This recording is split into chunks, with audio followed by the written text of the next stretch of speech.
Naungusan ni senatorial aspirant Pastor Apollo C. Quiboloy sa isang survey ang mga dati ng mga senador at muling tumatakbo sa 2025 elections. Sa pa-survey ng social media page na Archlight, lumabas na numero 1 ang buting pastor sa lahat ng mga kumakandidato sa pagkasenador. Narito ang balita ni Margot Gonzalez.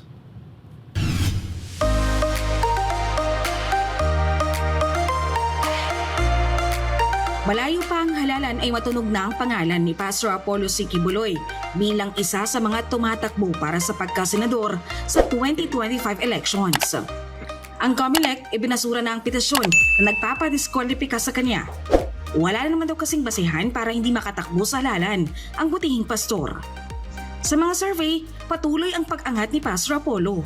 Sa third run ng pa-survey ng social media page na Archlight na may halos 2 milyong followers, nanguna na si Pastor Apollo C. Quiboloy.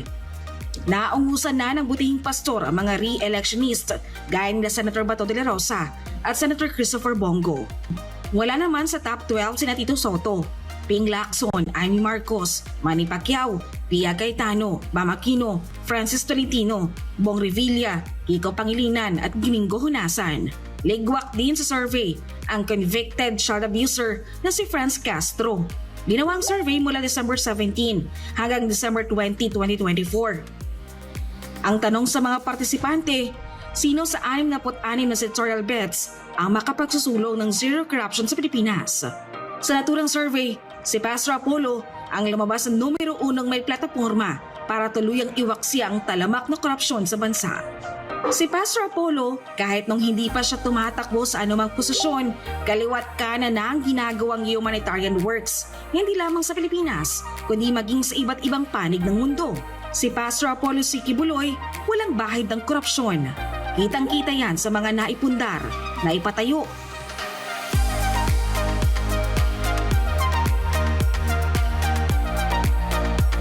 at mga programa ng kanyang kongregasyon na The Kingdom of Jesus Christ sa loob ng napakaraming taon para sa mga miyembro, tagasunod at mga benepisyaryo nito.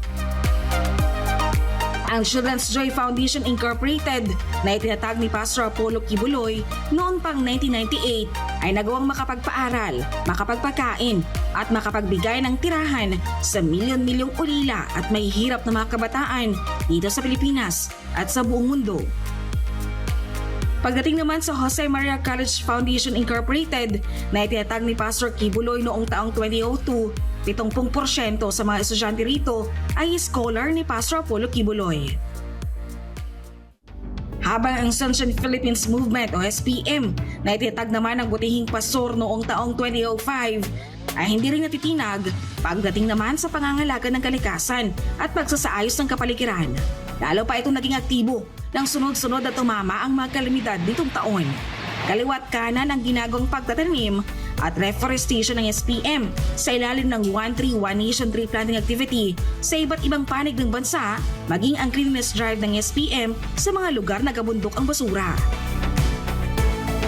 Pagdating naman sa pagtulong sa mga nasalanta ng iba't ibang sakuna at kalamidad, number 1 responder ang butihing pastor pagdating sa pamamahagi ng relief goods at financial assistance.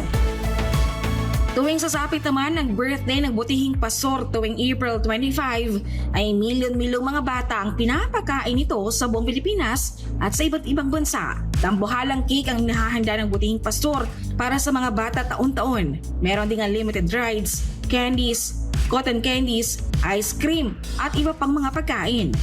Meron ding parada ng mga character sa Disneyland, talaga namang kinagigiliwan ng mga bata.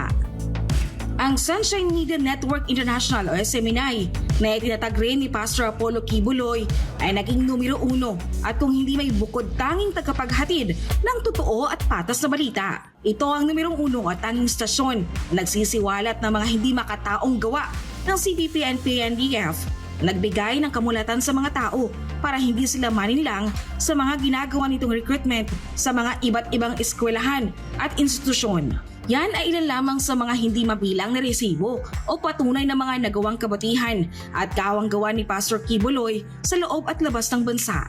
Tunay nga na kahit noon pa, hindi na maikakaila ang malaking malasakit ni Pastor Quiboloy sa mga nangangailangan. at ang mga malaking programang napagtagumpayan nito para sa kanyang mga kababayan. Tumanggap na rin ang butihing pastor ng iba't ibang pagkilala dahil sa kanyang mga natatangi at kangahangang humanitarian works. Asahan nga na sa oras na maupo si Pastor Apollo sa Senado, magtutuloy-tuloy ang nasimulan niya na siguradong mas lalawak pa ang sasakupin at aabutin ng mga programa at proyekto na makatutulong sa pagpapahusay ng buhay ng bawat Pilipino na daan sa mas maunlad na bansa dahil ito ang Pilipinas nating mahal.